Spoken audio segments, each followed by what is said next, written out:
앞에서 우리가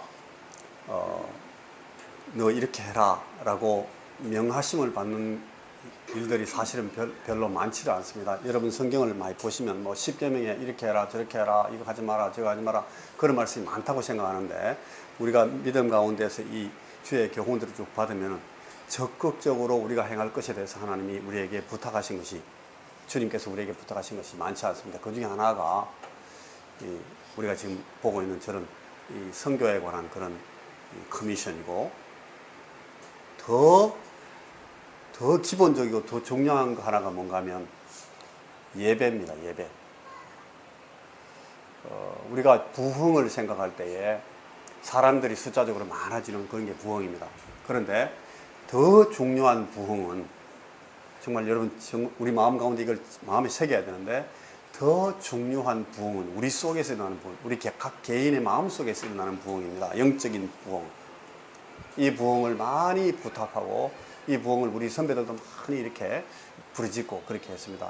옛날에 특히 대각성 운동이 일어났을 때, 그 다음에 학생 자원 운동 같은 일들이 일어났을 때, 그때는 이 영적 부흥, 우리 심령 안에서 일어나는 개인적 영적 부흥, 그 부흥이 메시지 전부 다였어요. 전부 막 요나단 에드워드라든지 찰스 핀이라든지 하는 그런 목사님들이 그 당시에 선교적인 메시지를 전하면서도 계속 부흥을 말했습니다.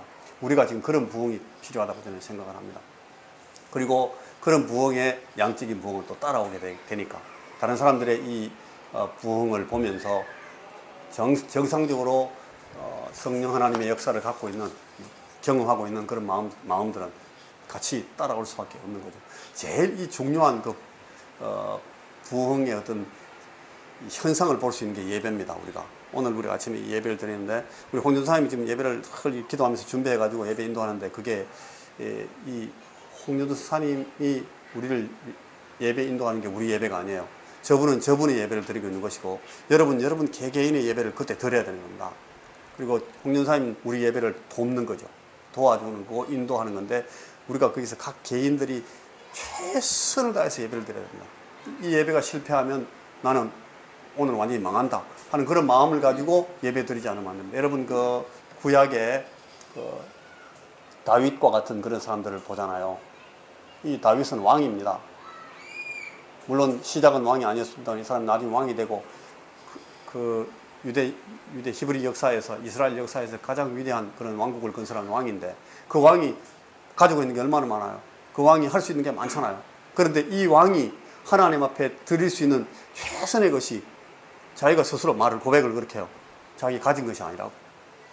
자기 권력도 아니고 자기 소유물도 아니고 자기가 하나님 앞에 드릴 것이 뭐가 있냐고. 이거 막 금도 막 몇만 달란트 막 갖다 놓고 나서 이거 아무것도 아니지 않습니까? 그렇게 말하고 있어요.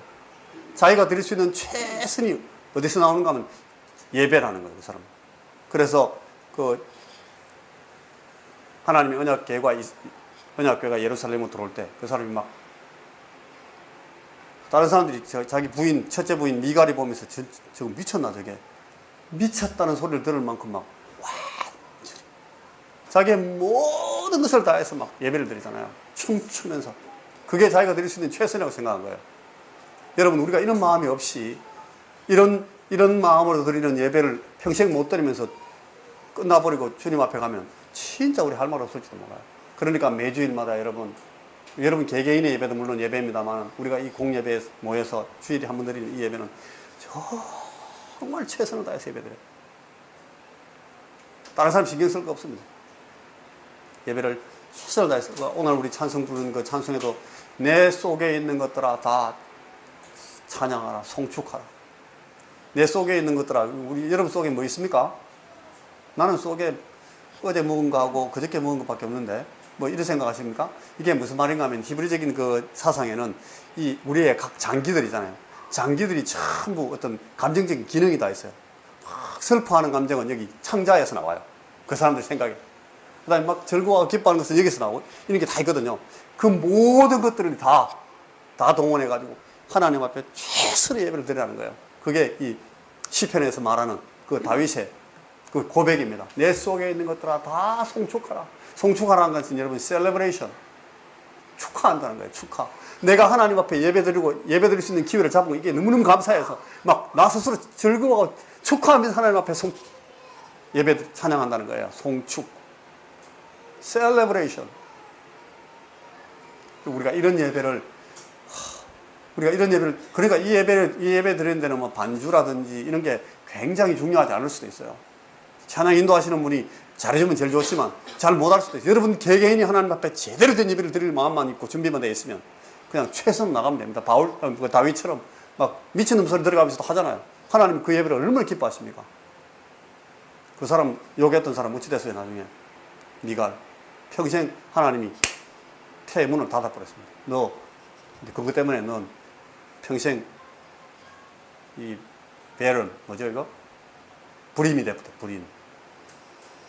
하나님이 그만큼 예배를 기뻐하십니다. 우리 보고 그 예배 드리라는 거예요. 여러분 우리의 예배가 우리의 찬양 아까 그 제일 불렀던 찬양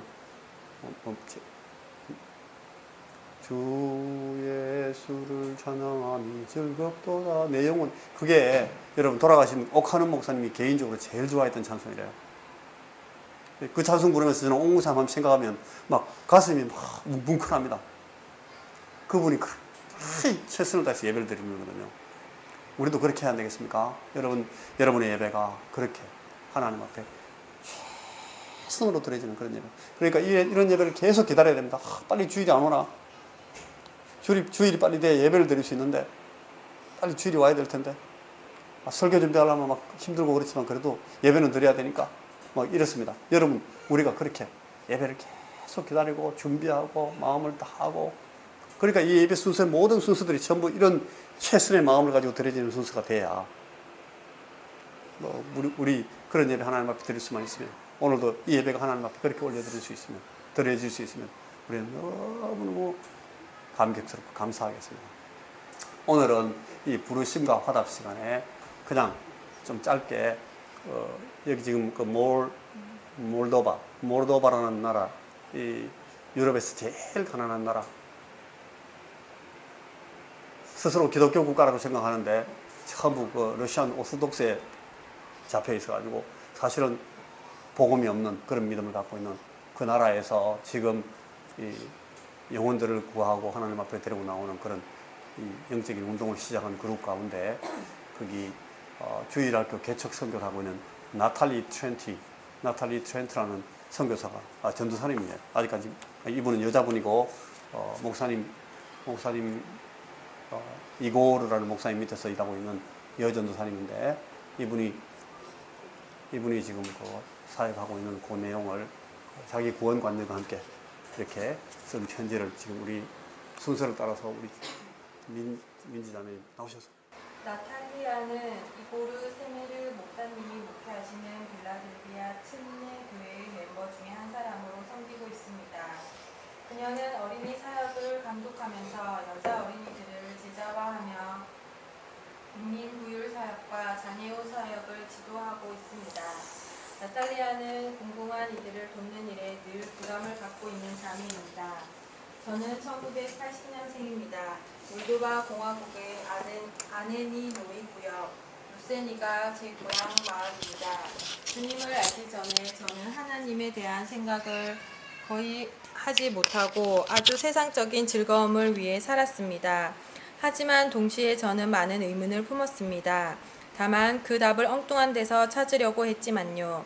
이제 주님을 알고 보니 과거에 제가 주님을 섬기지 아니하고 낭비해버린 제 인생의 부분들에 대해서 깊은 후회를 갖게 됩니다. 제가 불신자로 살아오는 동안 저는 많은 실망과 낙담 그리고 슬픔을 지나왔습니다. 저는 늘 관심을 받고 싶었고 수용되기를 바랐지만 다만 헛된 희망만을 찾았을 따름입니다. 제가 19살 먹던 해에 제 어머니가 돌아가셨습니다. 저의 어머니는 사실 제게는 모든 것이었습니다. 그녀는 항상 저를 사랑해 주셨을 뿐 아니라 늘 저의 편에서 저를 지지해 주셨습니다. 어머니가 보여주신 모본은 영원히 저의 기억 속에 남아있을 것입니다. 그녀는 1998년에 주님을 영접했습니다. 하지만 세례를 받으시고 단 2주간 후인 1999년 9월에 세상을 떠나시고 말았습니다. 그 사건이 저로 하여금 예수님을 생각하게 만들었습니다. 저는 그분이 어떤 분이셨는지, 무엇 하신 분인지 알고 싶었습니다. 그리고 그분이 무엇과 관련되어서 저의 어머니가 돌아가시기 전에 왜 그렇게 행복해 하셨는지가 궁금했습니다. 어머니가 돌아가시고 난 후에 제 삶은 매우 불안정해졌습니다. 저는 계속해서 의문을 품고 답을 찾고 싶었습니다. 제가 저의 남자친구와 시간을 보내면서도 제 삶에서 공허함을 느꼈고 그것은 어떤 즐거움으로도 채워지지 않았습니다. 그러던 중에도 제 어머니가 돌아가시기 전에 저를 위해 기도하셨던 사실을 저에게 상당한 충격이었던 것 같습니다. 그녀는 하나님께 어느 한날에는 당신의 딸인 저도 당신이 예수님을 아시는 것처럼 알게 되게 해주시라고 기도하셨던 것입니다. 2002년 여름에 기적이 일어났습니다. 그 경험은 정말 특이한 것이었습니다. 저는 예수님을 제 마음 가운데 모시게 되었고 그분은 신속하게 저의 삶을 바꾸어 놓으셨습니다. 여러분들도 이런 경험을 통과하게 되셨을 때 갖는 그 느낌을 알고 계실 것입니다. 구름 위를 걷는 것 같았습니다. 저는 가히 세상에서 가장 행복한 사람이었습니다. 2002년 6월에 제가 회개하고 나서 월 4일에 세례를 받으면서 저는 공개적으로 저의 신앙을 간증했습니다. 그리고 또한 저는 그때 이고르 세르메 목사님이 목회하시는 아네니 노이의 빌라델피아 침례교회의 등록 교인이 되었습니다. 이제 막 예수를 믿게 된 초짜였지만 저는 그때부터 이미 선교에 관여하는 것을 좋아했습니다. 저는 예수의 복음을 다만 제가 살고 있는 도시뿐만 아니라 그 주변의 마을로도 나가서 전하기를 원하였습니다. 2004년도에 저는 OM에서 주관하여 3개월 동안 진행했던 전도 부흥 운동에 참가하게 되었습니다. 이 전도 운동에 참가하면서 저는 저의 장래를 보는 관점 자체를 바꾸게 되었습니다. 저는 전도부 사역에 가담하기로 결심하고 제 인생 전체를 주님께 드려 헌신하기로 작정했습니다. 그때 이래로 저는 선교에 관련된 다양한 사역에 관여하여 일하여 왔습니다. 저는 관심은 늘 10대 소녀들과 함께 일하는 데 있었습니다. 이 때문에 저는 소녀들 사이에서 라고 부르는 전도 프로젝트를 주도하고 있습니다. 그 첫걸음은 아네니 노이의 예수 믿지 않는 소녀들과 다양한 종류의 연결을 형성하여 그들의 신뢰를 얻고 좋은 친구 관계를 맺는 일이었습니다. 그동안 세 사람이 영적인 일에 관심을 표명하였습니다. 저는 그들을 예수 제자로 만드는 일을 시작했고 그들의 인생들을 위해 제 삶을 투자하기로 했습니다. 올레시아는 어린이집의 교사입니다. 알티나이는 디자이너로 일하고 있고 빅가는 학생입니다. 금요일마다 저는 그 소녀들과 교제하면서 시간을 보냅니다. 그리고 성경을 가르칩니다. 올리시아와 빅가는 목요일마다 모이는 청년 모임에 참석하기 시작했습니다. 우리 도시는 젊은이들로 가득합니다만 많은 분들이 우리 도시가 복음에 대해서 완전히 폐쇄적이라고 늘 말합니다. 그러나 하나님 앞에는 어떤 문도 닫혀 있지 않습니다. 예수 그리스도의 복음은 승리할 것이고 영혼들을 반드시 얻을 것입니다. 저의 간절한 소망은 가능한 더 많은 젊은이들에게 복음을 전해주는 것입니다. 특별히 소녀들에게 말이지요. 저는 좋은 영적인 양식으로 저들을 먹이고 싶습니다. 저는 그들에게 간결하고도 깊은 그러면서도 건전한 가르침을 베풀고 싶습니다.